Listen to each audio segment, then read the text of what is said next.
কূটনৈতিক চিঠির মাধ্যমে ভারতের কাছে ফেরত চাওয়া হয়েছে সাবেক প্রধানমন্ত্রী শেখ হাসিনাকে, জানিয়েছেন পররাষ্ট্র উপদেষ্টা তৌহিদ হোসেন। এর আগে স্বরাষ্ট্র উপদেষ্টা জানান, বন্দি প্রত্যার্পণ চুক্তির মধ্য দিয়ে শেখ হাসিনাকে দেশে ফেরাতে চিঠি পৌঁছানো হয় পররাষ্ট্র মন্ত্রণালয়ে। জুলাই অভ্যুত্থানে 5ই আগস্ট সাবেক প্রধানমন্ত্রী শেখ হাসিনা ভারত পালিয়ে যাবার পর ডক্টর মোহাম্মদ ইউনূসের নেতৃত্বে গঠিত হয় অন্তর্বর্তী সরকার। এরপর থেকেই তাকে দেশে ফিরিয়ে শাস্তির মুখোমুখি করার দাবি উঠতে থাকে বিভিন্ন মহল থেকে। এ নিয়ে কাজ করছে আন্তর্জাতিক অপরাধ আদালতও। ডিসেম্বরের দ্বিতীয় সপ্তাহে শেখ হাসিনাকে ফেরত চেয়ে দিল্লিকে দেয়া চিঠি পররাষ্ট্র মন্ত্রণালয়ে পৌঁছে দেন স্বরাষ্ট্র উপদেষ্টা।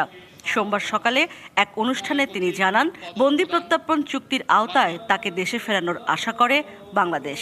ফেরত পাঠানোর ব্যাপার তো আমরা তো পাঠিয়ে দিয়েছি পররাষ্ট্র মন্ত্রণালয়ে। আমাদের চিঠি অলরেডি চলে গেছে ওনার এক্সট্রাডিশন করার জন্য।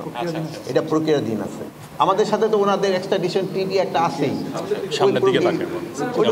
ওই প্রক্রিয়া হবে, ওই চুক্তি অনুযায়ী হবে। দুপুরে নিজ মন্ত্রণালয়ে পররাষ্ট্র উপদেষ্টা সাংবাদিকদের জানান, বিচারিক প্রক্রিয়া সম্পন্ন করতেই ফেরত চাওয়া হয়েছে শেখ হাসিনাকে। আমরা তাকে যে চাওয়া হচ্ছে ফেরত বিচার ব্যবস্থার জন্য সেটা জানিয়েছি। ভারত সরকারকে। তবে ভারতের সাথে যে বন্দি প্রত্যার্পণ চুক্তি আছে তাতে শেখ হাসিনাকে ফেরানো সম্ভব কিনা তা আলোচনার দাবি রাখে। হ্যাঁ, না। ইশরাত জাহান উর্মি, ডিবিসি নিউজ, ঢাকা।